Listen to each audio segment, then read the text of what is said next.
That hotel went from dead last in the market when we bought it from a guest satisfaction standpoint to #1 in the market. Welcome, everyone, to The Landscape. This is George Smith Partners podcast. We're very excited to have a couple of special guests today with us. David, we have Matt Fisher, who recently joined our team and is opening a Seattle Bellevue office for us for George Smith Partners, and he's working on a number of initiatives within the company. And a very special guest, Mr. Ken Cruse, who is also on the line with us today. And we'll get into some details there. But first, before we do, you got to remember to sign up for this, for our weekly newsletter, FinFacts. You can do that at gspartners.com and click on the link for FinFacts and sign up. And we put a podcast like this out about I'd say every 3 weeks. We try to do every other week, but I don't think we've ever made that case. No, every 3 weeks seems to be the rhythm. We need to do a little better job. But without further ado, why don't we dive right into it? Matt, why don't you give a little background and introduce our special guest today? Sure. Yeah, happy to. And thanks for having me on. So as you guys said, I'm up here in our Seattle Bellevue office. We're growing a team up here. We're expanding our footprint in the Pacific Northwest, which we're all very excited about. We're building out, in addition to that, we're building out a loan servicing platform that will service the GSP platform nationwide, something else we're very excited about. And I was very grateful that our friend Ken Cruse of SCP Hotels was willing to hop on and join us and give us some of his time today. Ken has a really interesting background, breaking away from a large firm and striking out on his own, doing something that I think is probably very difficult, is building your own flag in the hospitality industry. So without further ado, Ken, I would love it if you could give us some background on you and what you've been up to. Well, thank you guys. I really appreciate being here, Evan, David, and Matt. It's wonderful to spend some time with you. Matt, I'm really excited for you to have joined GSK Partners. Matt, you've been a great relationship to us over the years, and it's nice to see you taking this step. Thank you. As it relates to my background, yeah, I've got an interesting one. I've run my career more or less almost in reverse, where started out working for the big company. We worked for Host Hotels, Host Marriott at the time, when it was one of my earlier tours of duty in our industry. And I was fortunate to have been there during a time when the company was a bit ill-defined. It was a C Corp. It was viewed as the bad company to Marriott International, had a whole lot of legacy partnerships and terrible debt structure and not the greatest assets and a terrible reputation in the industry. And I was fortunate to be part of a team that took what we had, which wasn't much, and created a vision and a strategy around that ultimately became what is Host Hotels today, the blue chip lodging REIT in our industry. I was part of that whole process with a couple guys, kind of household names these days, with Chris Nassetta, who's the CEO and head of Hilton Hotels, Kevin Jacobs, who's the president of Hilton. We were all compatriots in that process, and it was just a wonderful, amazing learning experience to take what was kind of a broken company and turn it into something that is truly exceptional. From there, I went to Sunstone Hotel Investors, which was a similar company at a similar point in its life cycle to where Host was when I joined Host. Sunstone was a smaller real estate investment trust based out here in the West. And it was formed around a portfolio of 50 or so assets that were mostly select services, sort of a haphazard portfolio in random West Coast markets principally. Didn't have a great, identity, and didn't have that candle power, if you will, for as an industry leader. And I was fortunate here again to join that team and that company at a time when it needed to be transformed. And I was part of a process that took it from what it was when it started as a random grouping of hotels into ultimately, as I moved through the progression within that organization, from head of asset management to CFO to president to CEO, timing was really good.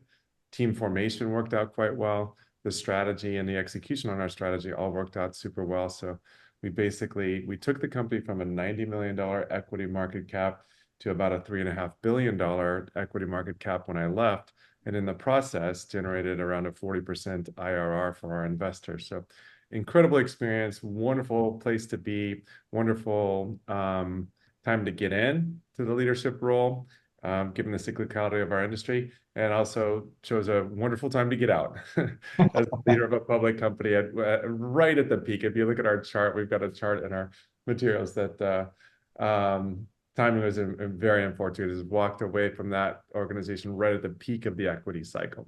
That's not to say that the team that succeeded me. That good, huh? Yeah, great timing. The team that succeeded me, they've done a great job as well, but the market forces have resulted in this classic sine wave with their valuation. So, good baseline set of experience and tools that I built along the way. A lot of tools gained, by the way, from stumbles and mistakes and screw ups and all those things that we try to avoid in life. I look at that as, geez, that's just an amazing way to build a toolkit for ultimately doing what we're doing now, which is starting a whole new company more or less from scratch. Great. Matt, why don't you fire away the first few questions here? Sure. Yeah. I think what you've built with SCP is interesting, both from a product perspective, as a guest, having stayed at some of the hotels, that really is a unique product, but also your business model of finding these really unique locations with existing assets, taking them down, restructuring operations, rebranding. It's all very interesting. I'm curious, maybe it would be helpful for you to give a background on what Soul Community Planet is. Yes, absolutely. So as I kind of pulled you forward to my progression up until the formation of Soul Community Planet, which was about 2018, my wife and I should mention, she and I, we met in graduate school. We both worked together at Marriott International, another great company that we learned a lot from. We sat down in 2018, we have 4 daughters, and said, okay, I've been cultivating this idea around forming a new company in our industry. Let's do it. And let's do it around the principles of, there's this Japanese philosophy called ikigai, which is where your passions, your skills, what the business needs, and what you can get paid for all overlap. It's like a Venn diagram almost. And that concept became the nucleus for Soul Community Planet. We wanted to form a business around, again, the skills and lessons learned over a course of multiple decades now in the hospitality industry. We wanted to orient it around the values that we stand for, and then we wanted to embody for our daughters and for the folks around us. And we also wanted to meet some clearly unmet needs within our industry. The lodging industry is a $9 trillion. If you think about global hospitality, it's one of the biggest industries in the world. It's a $9 trillion economic engine. Right. It's largely a mature industry. It's defined by big companies that are great companies in their own right, whether it's Marriott or Hilton or Hyatt, that have their own family of hotels, and they're all created around branding. They're all created around this idea of, you create a concept, you package it up so that developers can build the hotels and create unit growth. You package it up so a third-party operator can come in and say, got it, I know what it means to be a true hotel or a Hampton Inn, or you pick the brand, and they can relatively easily adopt that. As a result, our industry has evolved to a point where you've got fairly mature, somewhat complacent large brand families that aren't really incentivized to go too far outside of the mainstream when they're creating new products. And yet you've got a consumer that's evolved over the course of the last several decades to have a desire for certain products and experiences and so on that more squarely comport with their own value systems and their own personal journeys. And the industry simply wasn't providing that. So we saw a real niche there, especially as it relates to what we call conscious consumers. The other big opportunity that we saw, which has created a bit of a 3-ring circus, so makes things a little bit more difficult, is that our industry itself, as I just described, is trifurcated. We have the brand families who earn fees off of top-line revenue, license agreements, and stuff. Third-party managers who come in and they manage the hotels for third-party owners. And so you've got this ownership group, management group, and brand group that are all part of this equation that in theory can work super well because it's a very different and distinct skill set for each one of those functions. And yet each one of those functions ultimately leads to an economic drain on your investment in the hotel, and they ultimately lead to divergence of interest and ultimately conflicts of interest when it comes to what's the right thing to do for that particular aspect of the equation. So we formed our company around owning the brand, owning the management company, and owning all the real estate. And so we've consolidated everything into under one roof, which is, as I mentioned, it ties back to our skill set and ties back to some of the things that we've done. And yet each one of those elements of our business require a very distinct focus, talent pool, etc. So it's kept it interesting. But that was the general idea for our business, again, was to form something that oriented with our values, that leveraged our skills and talents and experience, and also met a clearly unmet need within our industry, and does it in the way that we believe will ultimately be the most economically efficient model. How many hotels do you guys have now under the SCP flag? Yeah, we have 10 hotels, so we're in the double digits. Nice. We're a tiny company in our industry. I give you an indication of the scale of our industry, and the fact is, to date, this has been very much of a passion project for us. The nature of how we've structured the business in and of itself is a limiting factor in how quickly we can scale. Scaling is really important. To date, we've wanted to get it exactly right, or as close to exactly right, with each iteration of the brand that showed up at each one of our individual hotels. We started out with a hotel in Colorado Springs, Colorado. There's a motel, and it was, we said, okay, this is a good market. The trends look really good for us. It's really close to some iconic assets within Colorado, and we can buy it for basically nothing. We were competing with the guy with the bulldozer when we bought it, and we've owned it for a few years now, and there's not a day that goes by that I don't question whether we should have given it to the guy with the bulldozer. But it was a test kitchen for us, and it became a really great opportunity for us to figure out, throw things against the wall and figure out what works for the brand and what doesn't, and do it in a relatively kind of low risk scenario.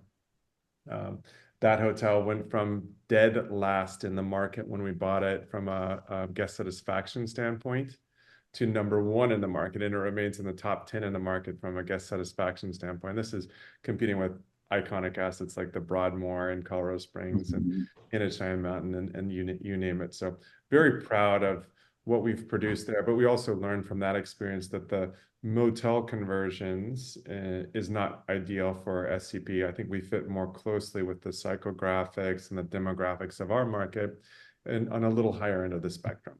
So we go after upper upscale, borderline luxury hotels that are small town boutiques that have a story, or nature-based resorts that also have a story. Our goal here, and you can probably draw this from the way we've structured the business, our goal is to not compete with institutional capital when we're out buying hotels. So I'll give you the example. We bought hotels, and we're continuing to assemble a portfolio in Mendocino, California. The Mendocino Coast is gorgeous. To me, it's as beautiful as Big Sur, and we're in Laguna Beach as well, and some of these other just achingly beautiful locations within California. And yet it's largely undiscovered from a price standpoint, from a real estate investment standpoint. There are a whole lot of reasons for that. But you look at the hotels that were being acquired just over the hill, I'll say, in places like Napa, Healdsburg, Calistoga, at $2 million plus per key, including from my former company. We're buying coastal real estate in California that can't be replicated for 10 cents on the dollar versus what the hotels in the marquee, platinum level markets are trading for. So we like that entry point. We like the fact that we can acquire small scale hotels in these markets and essentially synthetically assemble a institutional scale property through 4 or 5 little smaller properties that we've bought now, below the radar at very discount prices. So that's a critical element of our. Is your business plan usually to renovate existing, and that might be an advantage in California and not dealing with entitlements and coastal commission? Well, I think that cuts both ways. Exactly right, David. Our approach here, our screening criteria, is to acquire hotels that can or already do achieve average daily rates that are north of $300. Hotels that where we can add value through renovation, deep dive renovation, not just superficial. We don't want to be buying somebody else's good ideas. We can add Mhm. value through the brand itself, add value through our own hands-on management. And we look to do it in places where we're not going to face massive, massive impediments to moving forward. California's a great example. We're building something new on the coast. It's not happening, right? We have multiple coastal hotels in California, and we've learned how to navigate the system to the best of our abilities where we can get approvals for the right level of repositioning without having Mhm. completely, I guess, rely Get on new an drawings approved. Yeah. act of God or something, right, to get the coastal commission to approve to a change. So it's a delicate process for sure. So I want to follow up.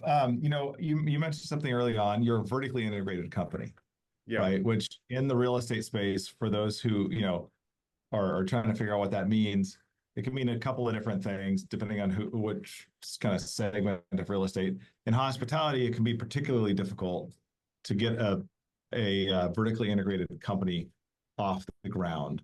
yeah, And so it's impressive that you've gone from 0 to 10. Um, you know, I'm sure every hotel is a challenge, but I would suspect that the marginal hotel keeps getting a little bit easier. yeah. So, tell us a little bit about why you did that and how that helps you control your brand and experience, but also maybe, we have a lot of listeners on this call who may be hotel budding, aspiring hotel entrepreneurs. I can imagine that was not an easy journey. So maybe you can dig in on that a little bit. Yeah. Go ahead. Thank you for that question. You're absolutely right. Not an easy journey, but again, having spent years and years in the industry, to us, it was an obvious thing that needed to get done. Right. Previously as CEO of a real estate investment trust and at Host Hotels, where we went through a process to convert the company from a C Corp to a real estate investment trust. One of the big considerations from that is, as a REIT, you're mandated to be a passive owner of real estate. Right. So Right. we're required to engage with third parties as our operators. Right. And the amount of frustration and just I can't believe these guys are doing it. We can't control, but I can't walk in and make a change to a certain position within a hotel. Like, it's very difficult even to get involved in their revenue management meetings and so on. So it was obvious to us that we needed to do it. The reason it doesn't get done more frequently, again, to vertically integrate within our business, is because traditionally the skills, the training, the technology, the platforms that are required to efficiently run a hotel were very unique and very distinct from the skills that are required to successfully invest in asset management and cultivate value from real estate. And that still remains the case, but having spent a few decades doing this stuff, I've picked up a little bit, definitely not professional at this, but I've picked up enough to know kind of what we can do as well as the third parties can do. And then the beautiful scenario that's evolving in front of us today is how quickly, almost exponentially, technology is evolving to the point where we can leverage new technologies to perform many of the services and efforts that were resource dependent with these third-party operators. We can do them on our own, and we can do it by starting out from scratch. One of our core principles is how we run our businesses. Just because we've done things, our industry has done things a certain way forever, which is often the case, that absolutely does not mean that we need to continue to do those things today. I always question, why do we do this? And revert all the way back down to this first principles thinking about what is truly important in our business and why are we doing these 20 other things that don't seem to be advancing our core values or adding to the guest experience at our hotels. It's interesting how much you can remove when you think in those terms. Right. Just sorry to keep following up here. What of the, when you decided to become vertically integrated like that and control the process from soup to nuts, with respect, we're in the financing business, right? So I'd be kind of curious to know, how was the process on the first few deals as you were kind of building that management company and the brand and the kind of the credibility? The capital markets are inherently risk averse, right? And they're looking for any reason to not do a deal versus to do a deal. And, being outside of the sort of the bubble or the umbrella of a major brand and sort of like the booking Yeah. Reservation system. Sorry, I was having a mind blank. And kind of I'm assuming you're on all the OTAs and everything, but Yeah. why don't you walk through that and what that meant during the financing process and what you learned there? Yeah, great question. I mean, the fact is, yes, a lot of lenders, especially the larger scale lenders, they're going to have a series of check the box type standards, and for good reasons. And many of them want to only lend to branded hotels, nationally branded hotels. It's interesting that that's a concept that perseveres, in as much as our country in the US, we have 170 different recognized brands. Globally, there's, brands aren't even a thing, internationally, as much as they are in the US. There's over 1,000 different quote brands in the world. But it makes total sense that certain types of lenders are more oriented toward those branded assets because you have a known quantity. For us, as I said, our strategy is to fly below the radar. We don't compete with institutional buyers. We don't buy institutional assets, and we don't rely on sort of that ownership and economic regime that they're subject to. The way it's worked for us, in terms of building lender relationships, and thanks to folks like Matt who have helped to connect these dots, we work with regional local banks and their relationship banks. We've got a great relationship, for example, with a bank nearby here called SunWest Bank. It's relatively small, but they're an entrepreneurs bank. They've branded themselves as an entrepreneurs bank. So it's wonderful to work with them because they'll sit down and say, okay, so I know where you're taking the business. I know what your strategy is, and here's how we can structure products that'll fit with what you're endeavoring to do. Another benefit of having an integrated vertical structure is that the economic leakage that I referred to previously, that will typically be superior to debt service, is something that we can work with and provide as additional collateral in a lending relationship, both in terms of the license fees and third-party management fees, which we don't have. We pay ourselves the management fees. So those can be either subordinated or somehow included in the capital package, and therefore enable us to get a bit more healthy underwriting of our assets that wouldn't occur if we're paying 3% to a third-party manager and something between 5 and 10% of the top line to a third-party brand. And what it would require, in my thoughts, are, the capital markets, the national capital markets often use the third-party manager as a check the box. Oh, we're using X. They manage 20 curios, and they can look at all of those curios. So they check that box. What they need with you, and especially with the management, that critical HR function where they just make sure the train's running on time, as far as all the personnel and the shifts and things like that. I'm sure you've had to kind of prove yourself to the capital markets. And how's that been going? I'm always interested in the nuts and bolts on the daily basis. Yeah, no, you're absolutely right. It's not just keeping the trains running on time and the scheduling and all that, it's compliance, right? And you mentioned California, where we're highly present in markets like California, and maintaining strict adherence to the requirements around time and attendance and checking in and checking out and training. Those are all super important. HR was one of the things that we built out early on in our process. We have a fairly robust professional team on the HR front, and then we support that through third-party organizations as well. We've currently got a PEO that oversees or that provides support to some of our properties, which helps with just a platform for training and onboarding, and again, more of a programmatic approach to ensuring we're complying with our market requirements. That's another example of the concept that I mentioned a moment ago, that our industry continues to evolve toward providing the tools, the platforms, the technology that, if they're so inclined, a third party like us can adopt a professional level of hotel management that would otherwise 10, 5, 3 years ago have been something that would only be provided by one of the major players in the industry. Right. Ken, I'm curious, something that I've been wanting to ask is just currently, I think that the lingering effects of COVID are probably, maybe they're over, or if you're still seeing them, they're not as big of a deal now as they used to be. But how is the current market and economy affecting guest behavior? I mean, have you seen anything different from now as opposed to 2021 or 2022? Yeah, there's two pieces to that question. I love that question because first of all, obviously the COVID era, right, was unprecedented, and there was so much that we learned from it, so much that we had to sort of pivot and be flexible and sort of navigate around. Certainly helped us to be very low leverage and also to have this integrated model to where we were able to gain ground over the course of COVID.